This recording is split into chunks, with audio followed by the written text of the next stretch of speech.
하세요.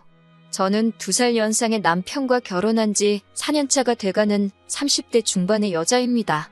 작년 초까지만 해도 결혼해서 정말 행복하다고 생각하며 살고 있었습니다.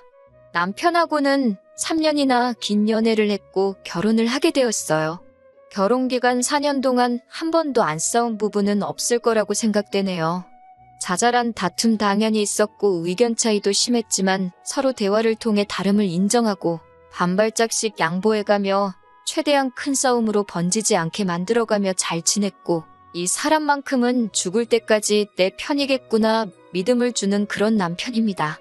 시부모님도 참 좋은 분이세요. 처음 인사드리러 갔을 때부터 시어머니 인품에 감동한 일이 있었어요. 아직 결혼이 확정된 것도 아닌 때였는데 남편이 제가 해산물을 좋아한다고 말해줬다며 회도 종류별로 떠다 놓으시고 매운탕도 직접 끓여서 준비해 주셨더라고요. 어른들 앞이라 불편했지만 정말 제가 좋아하는 것들밖에 없어서 맛있게 먹고 있는데 시어머니께서는 통식사를 드시고 계시지 않더라고요. 어머님은 안 드시냐 물었더니 자기는 비린내 때문에 역해서 해산물을 별로 안 좋아하신다고 하시더라고요. 제가 좋아한다니까 준비해 주신 거죠.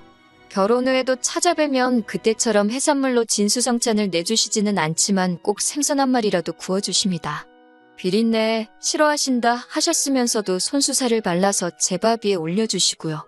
결혼할 때 물질적으로 큰 도움을 주신 건 아니지만 그런 것만 봐도 저를 진심으로 아껴주신다는 게 느껴져서 저도 항상 시부모님께 감사함을 느끼며 살았습니다.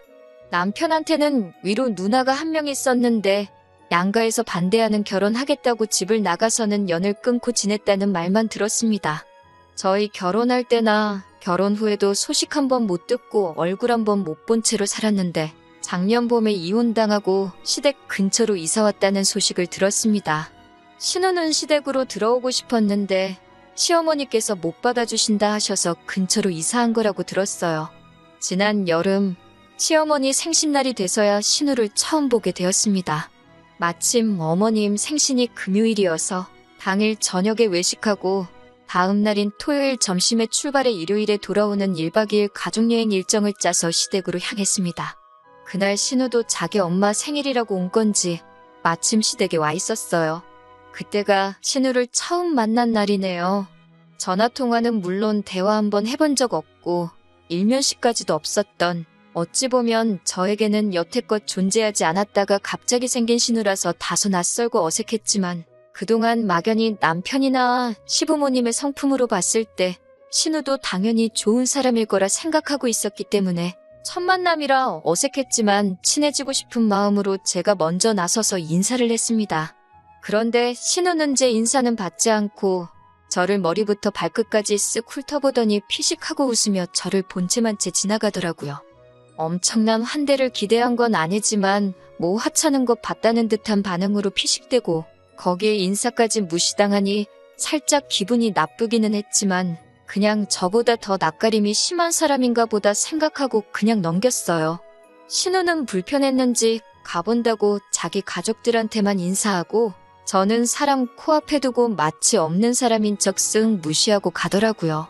아무튼 그렇게 신우를 처음 만나고 저희는 일정대로 시어머니 모시고 가족여행 다녀왔고요. 그 첫 만남 이후 이번 일 일어나기까지 몇 번 보지 않았는데 신우를 볼 때마다 스트레스가 엄청납니다. 신우를 따로 만날 일이 없으니 신우를 보게 되는 날은 대부분이 저희가 시부모님 방문했을 때뿐이었어요. 그런데 저를 볼 때마다 처음 만난 그때처럼 위아래로 훑어보는 건 기본이고 인사 안 받는 것도 여전합니다. 그리고 제가 먼저 무슨 말을 꺼낼 때마다 딴지 걸고 시비 거는 말투로 저를 대합니다. 신우가 그럴 때마다 어머님께서 화를 내면서 말투가 왜 그러냐며 이럴 거면 여기 오지 말고 니네 집 가 있으라고 하시는데 그럴 때마다 신우는 오히려 잘못은 인정하지 않고 자기만 미워한다고 짜증을 내더라고요. 저한테 크게 화 한 번 낸 적 없는 남편도 같이 화내면서 자기 누나랑 싸우려 들길래 제가 몇 번 말리기까지 했습니다. 남편 훌륭하게 키우시고 두 분 인품도 그렇게 대단하신데 신우만큼은 왜 저럴까 정말 궁금했습니다. 저야 가족이 아니니 잘 모르지만 그래도 남편의 하나뿐인 피부치이고 최대한 잘 지내볼까 노력을 많이 했지만 결국 저에게는 신우가 절대로 좋은 사람으로 보이지가 않았어요.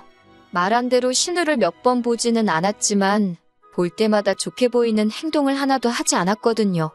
결혼 후에 시어머니 몸이 많이 안 좋아지셨어요. 형편이 넉넉하지 못해 아버님도 친구분 소개로 아파트 경비 일을 하고 계시고 어머님도 매일은 아니고 이틀 3일에 하루씩 건물 청소 같은 일 하시면서 생활비를 벌고 계셨거든요. 저희가 벌이가 엄청 많은 건 아니지만 몸 아픈데 계속 일하시는 시어머니를 두고 볼 수가 없어서 생활비를 저희가 보내드릴 테니 일은 이제 그만 나가시라 말씀드리고 몇백씩 되는 큰 돈은 아니지만 그래도 건물 청소하셔서 버는 돈 정도를 달달이 보내드렸거든요.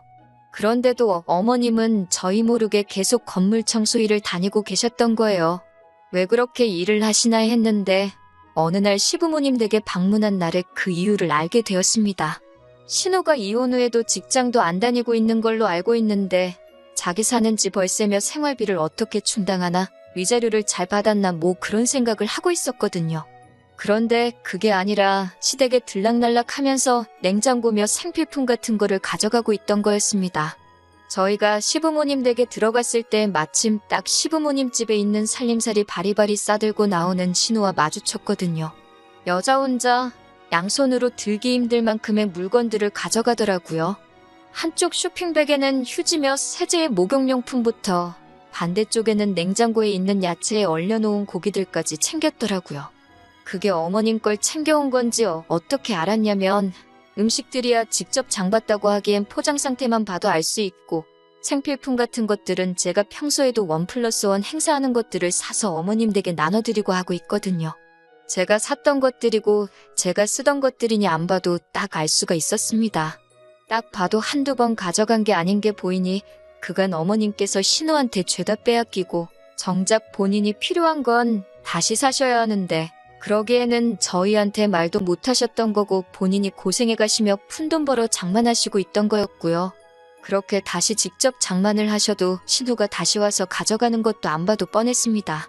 그러다가 결국 제가 신우이랑 크게 싸우게 되었어요. 제가 그 당시는 육아휴직 중이었고 얼마 뒤 복직하게 되었는데 아이를 어떻게 해야 하나 시어머니와 대화를 나누고 있던 와중이었습니다. 그날도 신우가 놀러와 있었는데 지나가면서 저와 시어머니가 나누는 이야기 듣고는 대뜸 제 어깨를 확 낚아채더니 뭐 얼마나 대단한 회사를 다닌다고 애를 다른 사람한테 맡기냐며 벌써부터 늙은 시어머니 부려먹을 생각하지 말고 애엄마면 애엄마답게 회사 그만두고 직접 키우라고 하더라고요. 시어머니께서 몸도 불편하셨던 터라 아이를 완전히 맡기려는 계획도 없었고 애초에 도움이 불러서 아이를 돌보게 할 계획이었어요. 그런데 아무래도 뉴스에서 관련해서 들리는 소식들이 안 좋은 이야기가 많아 걱정이었거든요. 그래서 시어머니께 집 비밀번호를 알려드릴 테니 저희가 출근해 있는 동안 가끔씩 지나가면서라도 한번 집에 왔다 갔다 하시면 도우미로 오실 분도 항상 긴장하고 딴짓 못하지 않겠나 뭐 그런 이야기를 나누던 참이었거든요. 몇 번이나 만난 건 아니지만 제가 무슨 말 할 때마다 시비조로 말하던 게 너무 화가 난 적이 많았는데 남편도 저한테 신우가 그러는 거 참을 필요 없다고 어차피 몇 년 동안 자기가 나서서 영 끊고 살던 사람이고 안 보고 사는 거 자기는 아무 문제 없다고 다음에 또 그러면 제발 참지 말고 받아치라고 했던 말도 있었고 저도 신우의 저를 향한 공격적인 행동과 태도 때문에 마침 벼르고 있던 상황이라 순간 욱하는 기분을 참지 못하고 신우한테 한마디 쏘아붙이게 되었어요. 제대로 알지도 못하면서 매번 말할 때마다 그러는 거 솔직히 조금 그렇다고 언제부터 형님이 어머니 생각하셨길래 저한테 그러냐고요. 어머님 몸 불편하셔서 병원 다니고 계시는 건 알고나 있냐고. 형님이야말로 어머님한테 기대 살요량으로 이 근처로 이사 온 거 아니냐. 마음에 안 든다고 집 나갈 땐 언제고 이제 와서 세상 효녀인 척 하지 말라고. 그렇게 어머님 챙기는 분이 냉장고며 창고까지 싹 털어가는 게 말이나 되냐고 쏘아붙였습니다. 사실 저렇게까지 말할 생각이 없었는데 한마디 하고 나니까 다음 게 터지고 또 그 다음 참아왔던 게 터지고 하니까 안 해도 될 말까지 했네요. 하리하게 다 하고 나니 아차 싶어 어머님 쪽으로 바라보니 어머님께서 울고 계시더라고요. 그때 참 제가 너무했나 많이 후회했어요. 신우는 제가 내뱉는 말에 당황해서 아무 말도 못하고 그냥 집에 가더라고요. 부엌 한켠에 신우가 물건 담아갈 때 쓰는 커다란 쇼핑백 2개가 덩그러니 있는 게 그날도 저희 갈 때까지 기다렸다가 필요한 거 가져가려고 했던가 봅니다. 그래도 자기 엄마 살림살이 털어가는 게 남 보여주기 부끄러운 일인 건 알고 있었나. 저희 눈치 보면서 언제 들어가려나 털어갈 기회만 호시탐탐 노리고 있던 거죠. 울고 계시는 어머님 눈물 그치실 때까지 기다리다가 죄송하다 사과드리고 저도 도망치듯 집으로 돌아왔어요. 남편은 잘했다고 아예 2번 다시 얼씬도 못하게 만들어버리자고 괜찮다고 말하는데 어머님 눈물이 자꾸 마음에 걸리더라고요. 아무리 신우가 잘못을 했다고 한들 어머님한테는 몇 년 만에 돌아온 딸인데다가 어른 앞에서 저도 제 화를 못 누르고 그렇게 싸우기까지 했으니까요. 그래서 그 다음 날에 남편 출근시키고 저는 회사 출근해서 반차를 내고 시댁으로 향했습니다. 회사는 어쩌고 왔냐고 놀라시는 어머님한테 눈물을 뚝뚝 흘리며 전날 벌어진 일에 대해서 죄송하다고 진심으로 사과드렸습니다.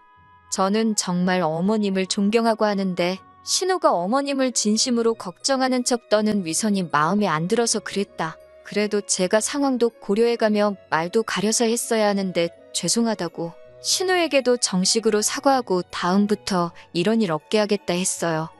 어머님께서는 그런 저를 다독여주시면서 제 마음 다 안다고 오히려 본인이 울어서 제 마음 불편하게 한 것 같아 미안하다고 하더라고요. 저한테는 미안하고 딸한테는 화가 나는데도 안쓰러운 걸 참을 수 없어서 그런 거라 하셨어요. 다 본인이 못난 탓인데 본인이 해야 할 일을 못해 며느리가 하게 만들어서 미안하다고 하시면서 이제는 정신을 차렸다 하시며 앞으로 신우에 대한 지원을 일체 끊어버리고 신우가 혼자서 제 앞가림 할 수 있게 만들도록 할 테니 앞으로는 본인 일을 가지고 싸우지 말라고 하셨습니다. 시어머니에겐 신우가 아픈 손가락인 건 잘 알겠어요. 시어머니가 말하신 대로 신우에 대한 금전적인 지원이나 모든 것들은 현재 끊으신 상태입니다. 아버님이 전해주신 말로는 신우가 아주 집에서 난동을 부려서 말도 아니었다고 하네요.